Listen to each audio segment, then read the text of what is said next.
Alors, aujourd'hui, on se penche sur un document assez particulier, je dois dire. Ah oui? De quoi s'agit-il? C'est une thèse de médecine lyonnaise qui date de 1901-1902 par un certain Alexis Épaulard. D'accord, début XXe siècle. Et le sujet? Le titre, il donne le ton, hein. Vampirisme, nécrophilie, nécrochadisme, nécrophagie. Ah oui, effectivement, on plonge dans du lourd, là. C'est une exploration de la pensée médico-légale de l'époque sur ces sujets? C'est exactement ça. Et en fait, cette thèse, elle est directement liée à une affaire qui a fait grand bruit fin 1901. L'affaire Ardisson, c'est ça? Le vampire du Mu? Voilà. Cet homme qui exhumait des corps de femmes pour assouvir ses pulsions. Ça rappelait d'ailleurs une autre affaire bien plus ancienne. Le sergent Bertrand en 1849? Oui, des cas qui ont marqué les esprits, hein. Donc, Époulard, son but, c'est de comprendre ces actes, ces étranges aberrations, comme il dit, essayer de voir l'origine de ces profanations, souvent liées au sexe en fait. Oui, il commence par essayer de clarifier les termes, c'est important à l'époque. Le vampirisme, par exemple, il l'utilise un peu comme un terme générique pour la profanation. D'accord. Et la nécrophilie. Alors ça, c'est la satisfaction sexuelle avec un cadavre. Le terme avait déjà été introduit, je crois, par Ghislain. Et Épaulard, il va plus loin, il innove même un peu. Oui, il propose le terme de nécrochadisme. Pour lui, c'est vraiment la mutilation du cadavre, mais d'origine sexuelle. Il veut distinguer ça du sadisme sur les vivants. Intéressant. Et il y a aussi la nécrophagie. Exactement. Là, c'est quand il y a atteinte au cadavre avec les dents, morsure, voire cannibalisme. Donc, une vraie volonté de classifier, de nommer ces actes qui dépassent l'entendement. C'est ça, mettre un peu d'ordre scientifique là-dedans et voir les implications médico-légales, bien sûr. Synthétiser ce qu'on observait à l'époque. Et pour illustrer tout ça, il se base sur des cas concrets. Donc, Oui, le sergent Bertrand, c'est un cas central pour le nécrosadisme. Il analyse ses confessions très détaillées sur ses pulsions de mutilation. C'est assez glaçant. et Ardisson, bien sûr, le cas contemporain. Évidemment, il est étudié en détail et Pollard donne même sa description physique, son anthropométrie, avant le classer comme débile mental inconscient. Débile mental inconscient, le vocabulaire de l'époque.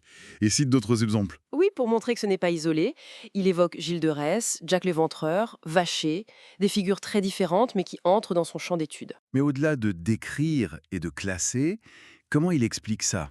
L'origine, la cause, la pathogénie, comme il dit. Alors là, on est en plein dans les théories de son temps. Il parle beaucoup d'instincts primitifs, animaux, qui ressurgiraient chez certains individus. Une sorte de vernis de civilisation qui craque. Un peu ça, oui.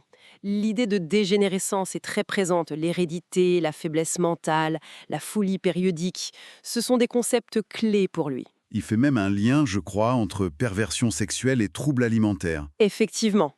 Il explore cette piste d'un lien possible avec le pica, le cannibalisme, comme si une déviation fondamentale des instincts pouvait prendre plusieurs formes. C'est fascinant de voir comment il tente de rationaliser tout ça avec les outils de l'époque. Oui, il essaye de relier ces comportements extrêmes à une base psychique, voire biologique défaillante. Il note aussi que la nécrophilie ou le nécrosadisme peuvent survenir après un meurtre, ce qui complexifie encore. Et tout ça, évidemment, ça pose question à la justice. Comment on juge ces actes? Exactement, la loi punissait la violation de sépultures, mais elle semblait un peu démunie face à cette complexité psychologique. Du coup, l'expertise psychiatrique devient cruciale. Absolument. C'est la question de la responsabilité. Et Pollard, comme beaucoup de médecins liénistes de l'époque, penche souvent pour une responsabilité atténuée, voire nulle. À cause de cet état mental jugé déficient. Voilà. En s'appuyant sur les antécédents, les signes de dégénérescence, etc.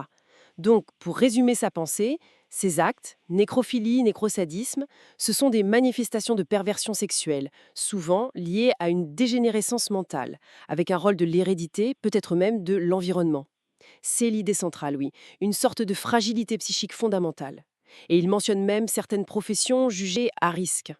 Et sa conclusion, elle est plus qu'au pessimiste sur la prévention, non? Oui, assez. Vu la nature profonde des causes qu'il identifie, cet affaiblissement psychique, il doute qu'on puisse vraiment prévenir efficacement. On en est réduit à réprimer après coup, en quelque sorte. Ça laisse songeur. Tout à fait. Et ça nous ramène à une question plus large. Plus d'un siècle après, est-ce qu'on comprend mieux aujourd'hui? On a d'autres mots, d'autres théories, bien sûr. Mais le fond du problème, la compréhension de ces motivations extrêmes. Le mystère reste en partie entier, non? Cette plongée dans les recoins les plus sombres du comportement humain, elle nous interroge toujours autant sur ce qu'on sait et surtout sur ce qu'on ne sait